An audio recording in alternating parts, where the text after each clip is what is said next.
部分チェーンソーアート丹羽聡です。今日は出張彫刻の動画になります。見てください、このでかい杉、樹齢1000年だそうなんですけれども、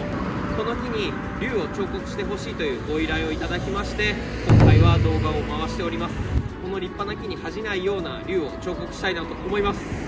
頑張るぞ。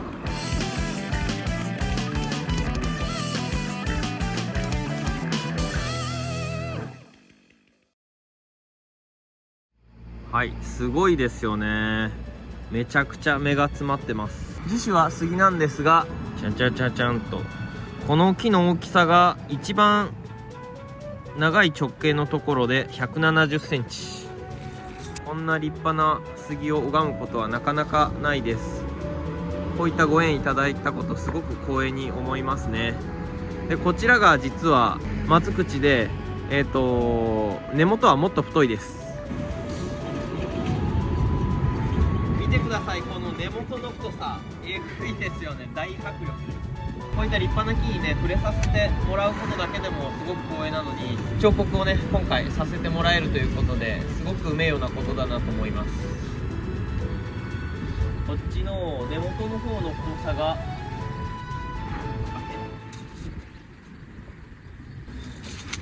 一番長いところで 2m70cm ぐらいありますね。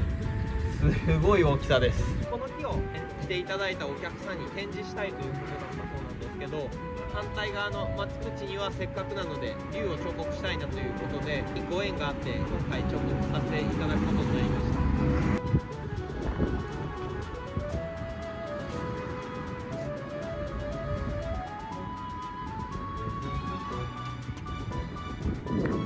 はい、お邪魔しているのが宮崎県都城市にあります清水林業さんです。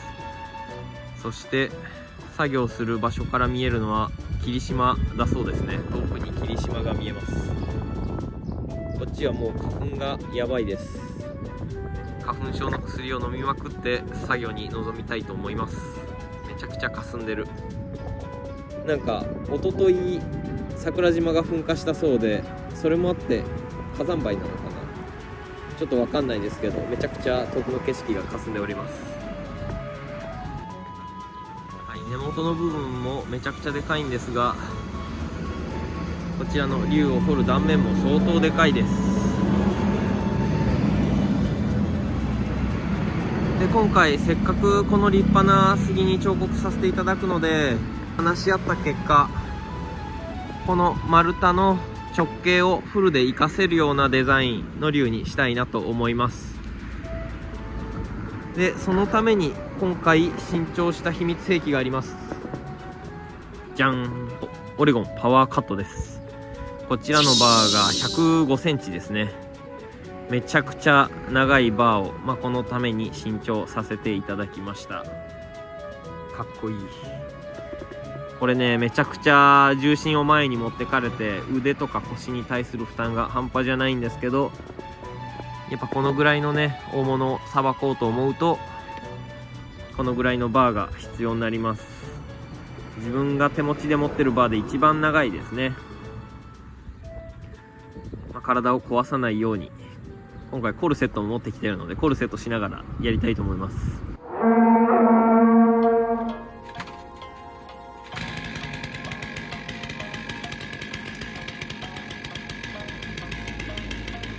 今回の動画は大型作品というのと個人的な思いもあり、制作工程をしっかりと流したいと思います。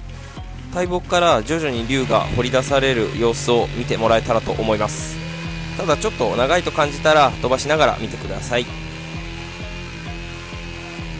最初は紹介した長いバーを使って大きなブロックでカットしていきます。足元に落としたり危険のないように気をつけます。改めてこちらのご神木ですが樹齢1000年だそうです。100年の木でもすごいなと思うんですが、もう1000年ってどういうことって感じですよね。こちらの木が岡山県の熊野神社さんというところに立っていたご神木だそうです。根元から倒れちゃったそうなんですが、こういったご神木っていうのはなかなか一般の方が目にするところには出回らないそうなんですが、今回清水林業の清水社長が熊本県の名木市で落札されて、ご縁があって私に彫刻の依頼が来ました。この清水社長、本当に木を愛されている方で、その熱い思いと1000年の木の歴史に恥じぬよう、そして応えれるように一頭一頭刃を入れていきます。ここで自分でも気になって調べたのですが、伊勢神宮って行ったことある方は見たことあると思うんですが、巨大な杉が境内に生えてますよね。ネットで調べたら大きいもので同等ぐらいの樹齢だそうです。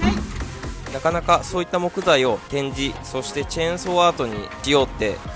発想がもう本当にすごいですよね。それだけでも清水社長の木への思いがすごいってわかると思います。なので多くの人に実際に見て木からパワーをもらってほしいと思います。そういったこともあり、この対策の工程できるだけ動画に残したいなと思いまとめてみました。すごく長いですが、ぜひ見てもらえたらなと思います。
はい、初日はこんなところです。だいたい顔がここに来るかなーっていうのが、見てわかるようなぐらいまで作業ができたかなと思います。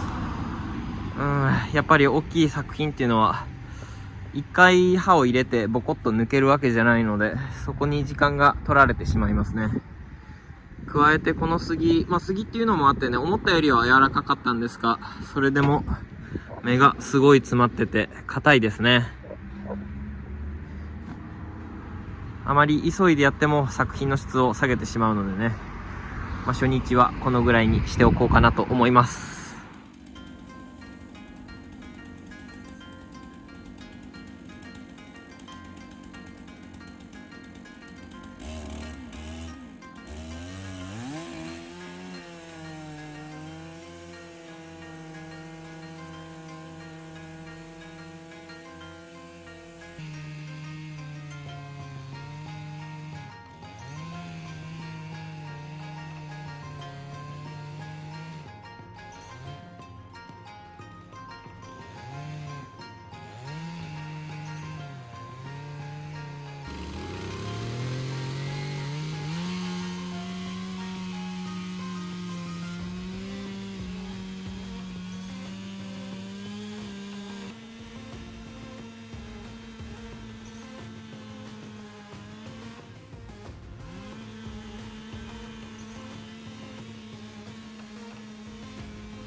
はい、じゃじゃじゃじゃんと、大まかな顔の形と竜の後ろの部分はなんとか抜けました。このね、ここを抜くのが大変でした。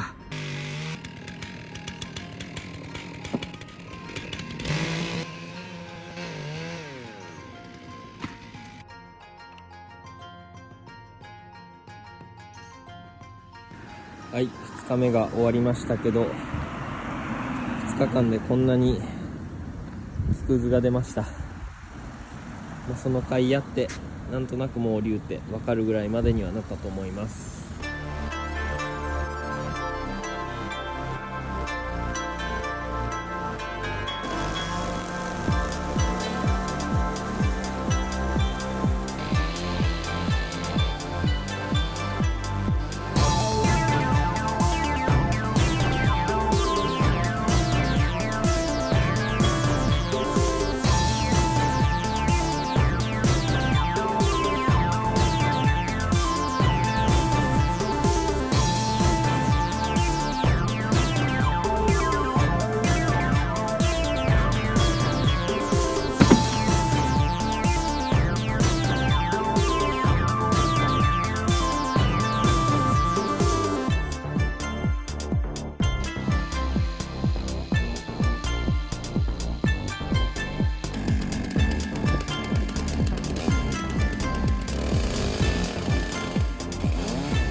はい、4日目の朝です。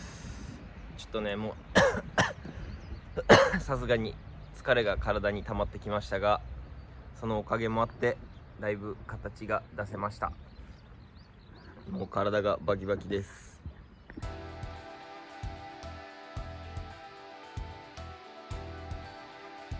こういう大型彫刻やってて、大型彫刻特有の苦労といいますか、そういうのがあって、普段ね、ちっちゃい彫刻だとこういうことはほとんどないんですけど、ここ削りたいなと思った時にいろんな部材が邪魔になって刃が入らなかったりしますね。そういった時はこういう腹を使ってちょっとずつ削ったり、この本体が結構邪魔になることが多いので、こうやってひっくり返して本体の内側を作品に当てて作ったりしないといけないですね。そういう削る苦労もありますし、加えてね、物自体もめちゃくちゃ多いんで、普通の作品に比べて効率が落ちる上に削る量も多いということで、ちょっとずつではありますが、焦らずに進めております。ちょうど今作業時間的には折り返しなので、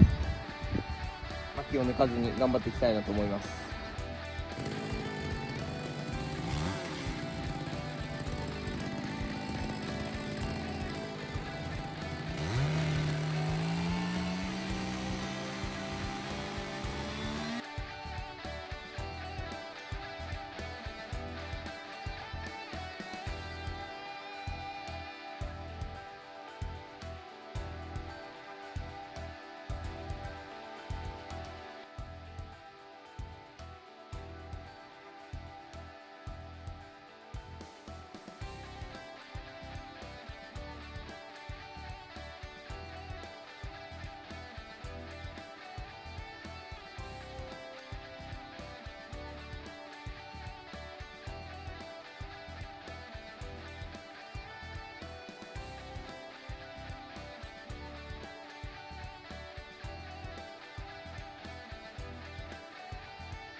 자가 주샤가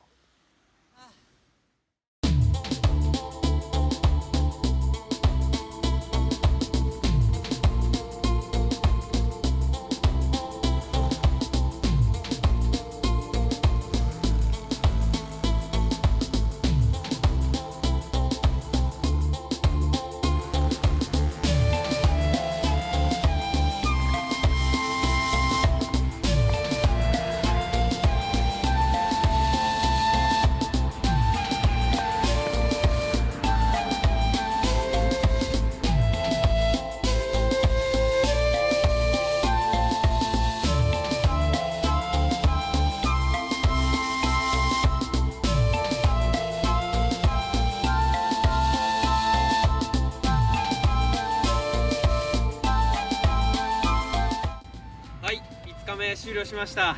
めちゃくちゃ形になってきて、ここのね、ここ綺麗に抜けるかどうかすごい不安だったんですけど、もうめちゃくちゃいい形、予定通り出せました。こんだけ形になってくるとね、今5日目なんですけど、もうすごいギャラリーといいますか、ここ道沿いで作業してるんですけど、おじいちゃんおばあちゃんとかすごい話しかけてくれて嬉しかったですね。ただおじいちゃんおばあちゃん何言ってるかマジで薩摩弁っていうのかな分かんなくて時折困りましたが、はい、この勢いで最後まで頑張りたいと思います。明日はここのちょっとね芯に割れがあるので、ここきれいに補修したり、あとは鱗だったり目元のね細かいところ作業していけたらなと思います。じゃあ明日からも頑張ります。はい、作業6日目になりますが、今日はご覧の通りあいにくの雨でした。でね、さすがにこんだけ降られると作業しづらいのでブルーシートを貼りましたが、本来初日からずっと雨が続く予報だったんですけど、夜中に降ってくれたり、作業中もねちょろちょろっと降る程度で、なんかすごく神様にね守られてる感じがしました。でそのおかげで無事ここまでの工程を終えて、こんだけね形が出せるまでどうしても遠目に見てねバランスを見たいので、ブルーシートをかけないぞっていう意気込みでいたんですけど、雨、なんとか持ちこたえてくれたので滞りなくここまで来れました。本当神様が見てるかもしれないですね。でここからは細かい造形になるので、屋根を張ってね今日も頑張って仕上げていけたらなと思います。で頑張って掘ってる姿見てねいろんな差し入れいただくんですけど、今日もね早速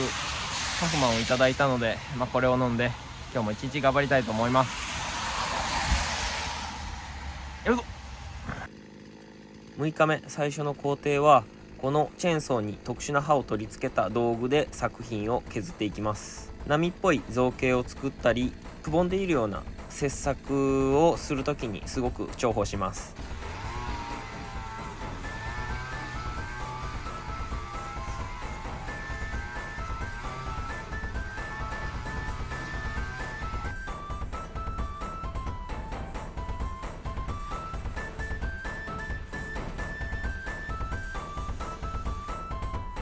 だいぶ作業も後半で小型のチェーンソーに持ち替えてひたすら鱗などを掘っていきます。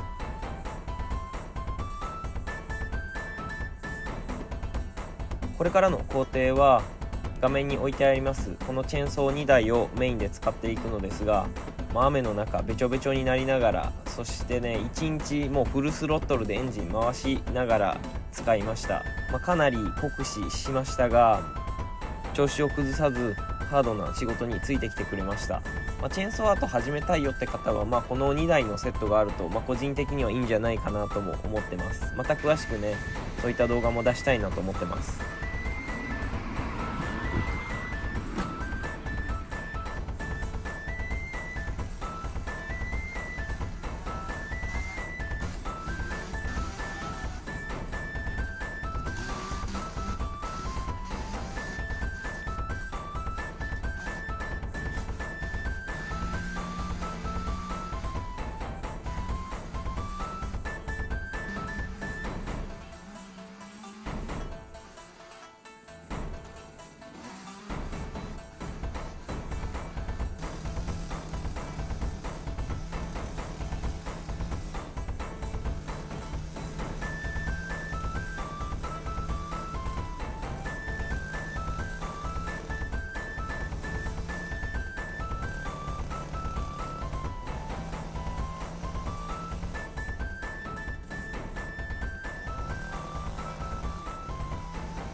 はい、こんな感じで無事竜が完成しました。僕の人生においても一生忘れることのできないようなメモリアルな作品になりました。この作品とご神木は宮崎県都城市にあります清水林業さんにこの後ご神木の上に社をつけていただき展示予定となっております。このご神木と作品がいいなと思った方は高評価とチャンネル登録の方よろしくお願いします。ご視聴ありがとうございました。